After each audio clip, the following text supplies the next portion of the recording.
بسم اللہ الرحمن الرحیم۔ اللہ کے نام سے شروع جو بڑا مہربان نہایت رحم والا ہے۔ السلام علیکم دوستو، کائنات اسلام میں خوش آمدید۔ ایک پیاری دعا کے ساتھ، یا اللہ جیسے تو اندھیری رات کے اور خوبصورت روشن صبح کے لے آتا ہے، ایسے ہی ہماری زندگیوں میں روشنیاں، امن، محبت اور خوشیاں عطا فرمائے، آمین۔ آج میری ویڈیو کا موضوع ہے شیطان کی موت کیسے ہوئی۔ چلیں شروع کرتی ہوں۔ حنیفہ بن قیس فرماتے ہیں کہ حضرت عمر سے ملاقات کے لیے ایک مرتبہ مدینہ منورہ جانا ہوا۔ ایک مجمع میں حضرت کعب احبار رضی اللہ تعالیٰ عنہ کو تقریر کرتے ہوئے دیکھا تو میں بھی بیٹھ گیا۔ وہ فرما رہے تھے کہ حضرت آدم علیہ السلام نے وفات کے وقت اللہ تعالیٰ سے عرض کیا، یا اللہ میری موت سے میرا ازلی دشمن ابلیس بہت خوش ہوگا، اس کو تو قیامت تک زندہ رہنا ہے۔ جواب ملا، آدم تم انتقال کے بعد جنت میں چلے جاؤ گے اور وہ ملعون قیامت تک دنیا ہی میں رہے گا۔ آخر میں اس کو موت آئے گی تاکہ ساری دنیا کے لوگوں کے برابر موت کی تکلیف اٹھائے۔ آدم علیہ السلام نے ملک الموت سے فرمایا، ابلیس کی موت کا منظر مجھے بھی کچھ بتاؤ۔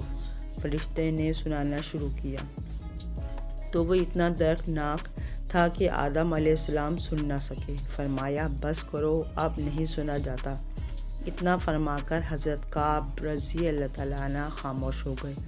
لوگوں نے کہا، حضرت کچھ ہمارے سامنے بھی اس کی موت کا منظر بیان فرمائیں۔ پہلے تو انکار کیا، مگر لوگوں نے بے حد اصرار پر فرمایا، جب قیامت قریب قریب آئے گی، لوگ حسب عادت بازاروں میں مشغول ہوں گے، اچانک زوردار دھماکہ ہوگا جس سے بہت سے لوگ بے ہوش ہو جائیں گے۔ اللہ تعالیٰ ملک الموت سے فرمائیں گے، میں نے سب سے زیادہ تمہارے پروردگار معاون بنائے اور تم کو ان سب کے برابر قوت دی۔ میرے غصہ اور غضب کا لباس پہن کر جاؤ اور ابلیس ملعون کی روح قبض کرو اور اس کے ساتھ تمام انسانوں اور جنوں سے زیادہ سختی کرنا، اور مالک دراغہ جہنم سے کہو کہ جہنم کے دروازے کھول دے۔ ملک الموت غیظ و غضب میں بھرے بہت سے فرشتوں کے ساتھ دنیا میں اسی طرح آئیں گے کہ آسمان و زمین والے دیکھ لیں تو خوف کے مارے پگھل جائیں۔ ابلیس کے پاس پہنچ کر بہت زور سے ڈانٹ پلائیں گے، جس سے ابلیس بری طرح دھاڑے مار مار کر چیخے گا۔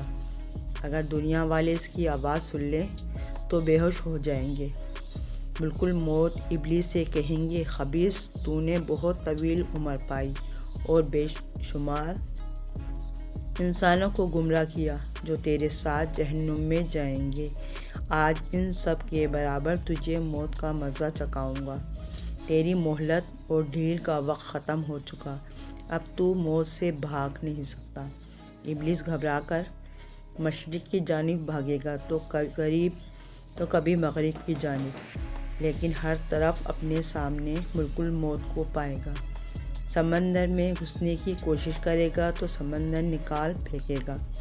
آدم علیہ السلام کی قبر کے پاس کھڑا ہو کر کہے گا، اے آدم، تمہاری وجہ سے میں ملعون و مردود بنا، کاش کہ تم پیدا ہی نہ ہوتے۔ پھر ملک الموت سے کہے گا، کتنی سختی اور تکلیف کے ساتھ میری جان نکالو گے۔ فرمائیں گے، جتنے لوگ جہنم میں ہیں ان سب کی موت سے کہیں زیادہ تکلیف اور سختی کے ساتھ۔ یہ سن کر تڑپنے لگے گا اور چیختا چلاتا ادھر ادھر بھاگے گا، اور جہاں موت آنی ہے وہاں گر جائے گا۔ وہ جگہ آگ کے انگارے کی طرح سرخ ہوگی اور وہاں جہنم کی سنڈاسیاں لگی ہوں گی۔ ان سنڈاسیوں سے تڑپا تڑپا کر اس کی جان نکالی جائے گی۔ آدم علیہ السلام و حوا رحمۃ اللہ سے کہا جائے گا، ذرا اپنے دشمن کو دیکھو کس طرح ذلت کے ساتھ مر رہا ہے۔